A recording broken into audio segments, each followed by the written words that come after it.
ನಿನ್ನೆಯ ಕ್ಷಿಪಣಿ ಮತ್ತು ವಾಯು ದಾಳಿಗೆ ಪಾಕಿಸ್ತಾನಕ್ಕೆ ಸರ್ವನಾಶ ಅಂದ್ರೆ ಏನು ಅನ್ನೋದನ್ನ ತೋರಿಸ್ತಾ ಇದ್ದೀವಿ. ಭಾರತದ ದಾಳಿಯಿಂದ ಪಾಕಿಸ್ತಾನಕ್ಕೆ ಭಾರಿ ನಷ್ಟ ಆಗ್ತಾ ಇದೆ.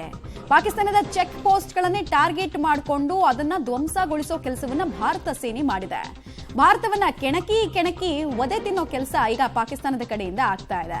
ನಿನ್ನೆಯ ಕ್ಷಿಪಣಿ ಮತ್ತು ವಾಯು ದಾಳಿಗೆ ಹೆಂಗ್ ಒಂದು ಪೋಸ್ಟ್ ನಾಶ ಆಯ್ತು ಅನ್ನೋದಕ್ಕೆ ಒಂದು ಝಲಕ್ ತೋರಿಸ್ತೀವಿ. ಆಮೇಲೆ ಭಾರತದ ಮಾಧ್ಯಮಗಳು ಎಲ್ಲವೂ ಕೂಡ ಸಾಕ್ಷಿ ಸಮೇತ ಬಿತ್ತರಿಸ್ತಾ ಇದ್ರೆ ಪಾಕಿಸ್ತಾನದವರು ಸುಳ್ಳೇ ನಮ್ಮ ಮನೆ ದೇವರು ಅನ್ನೋ ರೀತಿಯಲ್ಲಿ ನಮ್ಮ ಸುದ್ದಿಗಳ ಸ್ಕ್ರೀನ್ ಶಾಟ್ಗಳನ್ನ ಇಟ್ಕೊಂಡು ಅಲ್ಲಿ ಏನೂ ಆಗೇ ಇಲ್ಲ, ಇದೆಲ್ಲ ಫೇಕ್ ನ್ಯೂಸ್ ಅಂತಿದ್ದಾರೆ.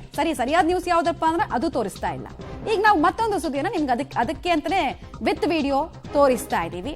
POK ನಲ್ಲಿ ಈ ಸೇನಾ ನೆಲೆಯ ಮೂಲಕನೇ ಉಗ್ರರು ಭಾರತದ ಒಳಗೆ ನುಸುಳುವಂತಹ ಪ್ರಯತ್ನವನ್ನು ಮಾಡ್ತಾ ಇದ್ರು. ವಿಜುವಲ್ಸ್ ಅನ್ನು ಗಮನಿಸ್ತಾ ಇದ್ದೀರಲ್ಲ, ಒಂದು ಚಿಕ್ಕ ಕ್ಯಾಂಪ್ ಕಾಣಿಸುತ್ತೆ, ಪೋಸ್ಟ್ ಕಾಣಿಸುತ್ತೆ. ಸೊ ಇಲ್ಲಿ ಆರ್ಮಿಯವರು ಜಾಸ್ತಿ ಇದ್ದಿದ್ದಕ್ಕಿಂತ ಆರ್ಮಿಯವರ ಸೋಗಿನಲ್ಲಿ ಉಗ್ರಗಾಮಿಗಳು ಬಂದು ಭಾರತಕ್ಕೆ ನುಸುಳ್ತಾ ಇದ್ರು. ಇದನ್ನ ಒಂದು ಸೇಫ್ ಶೆಲ್ಟರ್ ಮಾಡ್ಕೊಂಡಿದ್ರು. ಅದನ್ನು ಟಾರ್ಗೆಟ್ ಮಾಡಿದ್ದೀವಿ. ನಮ್ಮ ಟಾರ್ಗೆಟ್ ತುಂಬಾ ಪ್ರಿಸೈಸ್ ಆಗಿ ಇಡೀ ಪ್ರದೇಶವನ್ನು ಧ್ವಂಸ ಮಾಡಿದೆ ಅನ್ನೋದು ಗೊತ್ತಾಗ್ತಾ ಇದೆ. ಡೀಟೇಲ್ಸ್ ಕೊಡ್ತಾರೆ ಪವಿತ್ರ. POK ಮೂಲಕ ಇನ್ಫಿಲ್ಟ್ರೇಷನ್ ಅಂದ್ರೆ ಒಳನುಸುಳುವಿಕೆ ಎಲ್ಲೆಲ್ಲಿಂದ ಆಗ್ತಾ ಇತ್ತು ಆ ಎಲ್ಲಾ ಪೋಸ್ಟ್ಗಳನ್ನ ಟಾರ್ಗೆಟ್ ಮಾಡೋ ಕೆಲಸವನ್ನ ಭಾರತೀಯ ಸೇನೆ ಮಾಡ್ತಿದೆ. ಈಗಲೂ ಅಂತದೇ ಒಂದು ವಿಡಿಯೋವನ್ನು ನಾವು ತೋರಿಸಿದೀವಿ. ಏನೇನ್ ಮಾಹಿತಿ ಇದೆ, ಇದೆಷ್ಟು ಅಪಾಯವನ್ನ ಭಾರತಕ್ಕೆ ತರ್ತಾ ಇತ್ತು ಅಂತ ಈ ಸೇನಾ ಪೋಸ್ಟ್. ಮಮತಾ, ಒಂದ್ ಕಡೆಯಿಂದ ಕ್ಷಿಪಣಿ ದಾಳಿ, ಇನ್ನೊಂದ್ ಕಡೆಯಿಂದ ಡ್ರೋನ್ ದಾಳಿ, ಮಗದೊಂದು ಕಡೆಯಿಂದ ಪಾಕ್ ಮಾಡ್ತಾ ಇರುವಂತಹ ಕುತಂತ್ರ ಒಂದೆರಡಲ್ಲ, ಎಲ್ಲವನ್ನ ಕೂಡ ಮಾಡ್ತಾ ಇದೆ.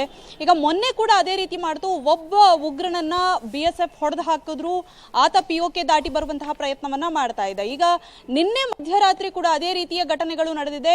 ಜೈಷ್ನ 10 ರಿಂದ 12 ಜನ ಉಗ್ರರು ಸಾಂಬಾ ಬಳಿ ಗಡಿಯನ್ನ ದಾಟಿ ಭಾರತದ ಹತ್ರ ನುಸುಳೋದಕ್ಕೆ ಯತ್ನವನ್ನ ಮಾಡಿದ್ರು. ಸೊ ತತ್ಕ್ಷಣ BSF ಯೋಧರ ಗಮನಕ್ಕೆ ಬಂತು. ಇಮಿಡಿಯೇಟ್ ಆಗಿ ಫೈರ್ ಅನ್ನ ಮಾಡ್ತಾರೆ.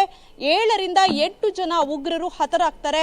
ಸೊ ಇನ್ನುಳಿದವರು ಎಸ್ಕೇಪ್ ಆಗಿದ್ದಾರೆ ಅನ್ನುವಂತಹ ಮಾಹಿತಿ BSF ನಿಂದ ರಿಲೀಸ್ ಆಗಿದೆ. ಜೊತೆಗೆ ಆ ವಿಡಿಯೋ ಫುಟೇಜ್ ಅನ್ನ ಕೂಡ ರಿಲೀಸ್ ಮಾಡಿದ್ದಾರೆ, ಯಾವ ರೀತಿ ಅವರನ್ನ ಫೈರ್ ಮಾಡಿದ್ದಾರೆ ಅನ್ನುವಂಥದ್ದು. ಸೊ ಎಷ್ಟೇ ಆದ್ರೂ ಕೂಡ ಬುದ್ಧಿ ಕಲಿಯೋದಿಲ್ಲ. ಪದೇ ವಿಫಲವಾಗಿರುವಂತಹ ಕಸರತ್ತನ್ನ ಪಾಕಿಸ್ತಾನ ಮಾಡ್ತಾನೆ ಬರ್ತಾ ಇರುವಂತದ್ದು ಇದರಿಂದ ಗೊತ್ತಾಗ್ತಾ ಇದೆ. ಮಮತಾ.